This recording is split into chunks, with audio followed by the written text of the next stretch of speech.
So every December, millions of us bring a tree into our homes, we cover it in lights, and we treat it like the absolute centerpiece of the holiday season.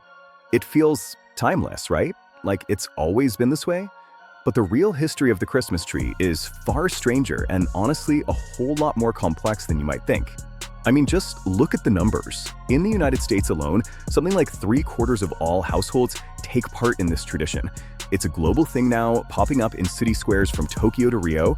We see it, we accept it, we decorate it. It's just what you do at Christmas. But have you ever actually stopped for a second, maybe while untangling those lights, and asked the big question, why a tree? Out of all the things in the world, how did a pointy evergreen become the ultimate symbol of Christmas? Well, the answer is a pretty wild ride. Yeah, this isn't just one simple story. It's a journey that's going to take us through ancient pagan sun gods, medieval Bible plays, a German prince who basically became a royal influencer, American Puritans who tried to ban the holiday outright, and, get this, a company that used its toilet brush technology to shape the tradition. Seriously. So let's unpack the real history of the Christmas tree.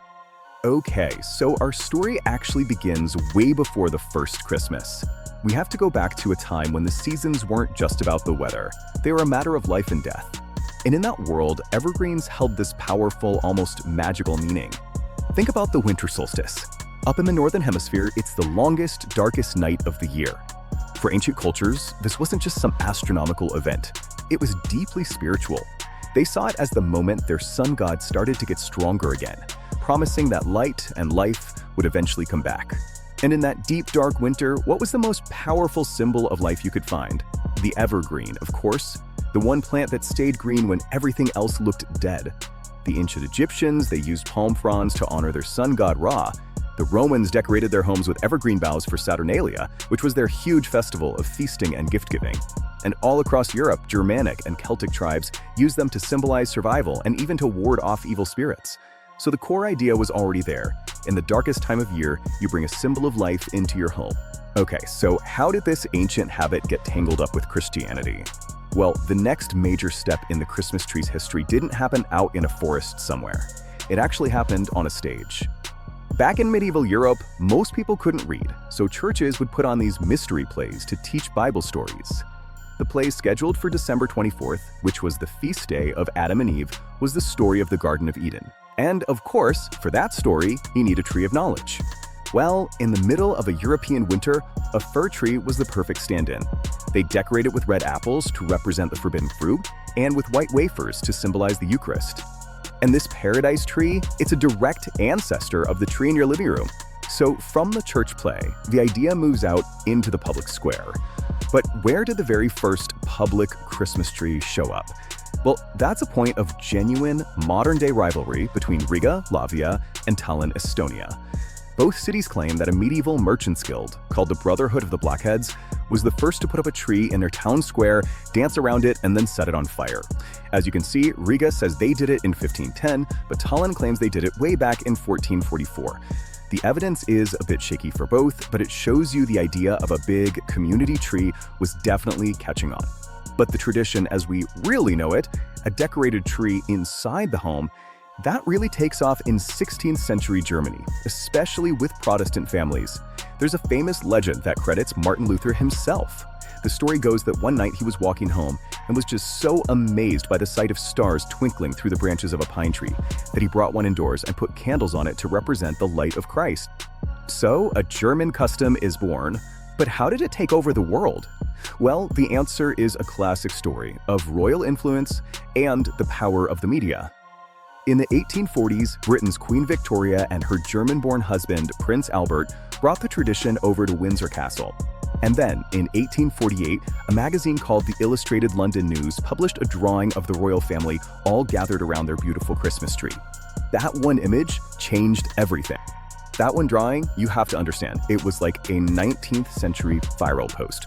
It was reprinted in popular magazines in America, and just like that, the Christmas tree wasn't some quirky German thing anymore. It became a symbol of the perfect family, fashionable, modern, respectable, and pretty soon every middle-class family on both sides of the Atlantic felt like they just had to have one.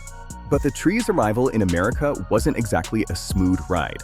In fact, for some of the earliest colonists, the whole idea would have been absolutely horrifying. The Puritans who settled New England, they saw Christmas as this decadent, pagan party that had nothing to do with the Bible. They hated the feasting, the caroling, and especially the decorations. They disliked it so much that in 1659, the Massachusetts Bay Colony actually made it illegal to celebrate Christmas. You could be fined 5 shillings if you were caught in the act. But over the next couple of centuries, waves of German and Irish immigrants came over and helped soften those really strict attitudes. And by the late 1800s, the tree had done a complete 180. It went from banned to beloved. It even made its way into the White House, which really cemented its place in American culture for good. Okay, now for one of the absolute strangest twists in this whole story. As real trees got more popular, people started worrying about deforestation. The very first artificial trees were actually made from goose feathers that were dyed green. But then, in the 1930s, the Adisbrush Company, a company that made housewares, had this brilliant, if slightly weird idea. They realized the machinery they used to make toilet brushes could also make perfect branches for a tree. And I'm not kidding, the technology was identical. You take stiff bristles and weave them into a central wire core. For a toilet brush, you leave them white. For a Christmas tree, you dye them green.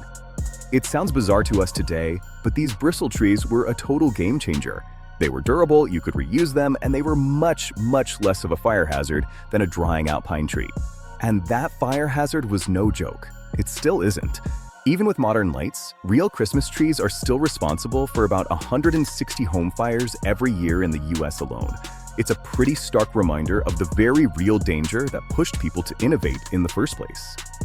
And that brings our journey right into the modern era, where the tree has taken on yet another new role, one that its creators could have never, ever imagined. Today, the artificial tree, born from feathers and toilet brush tech, is king. A full 80% of American households with a tree now choose an artificial one.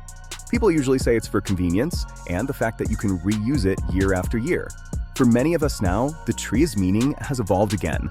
It's still a powerful link to childhood memories and family tradition, for sure, but in the age of social media, it's also become the perfect, shareable set piece, the ultimate backdrop for that annual holiday photo.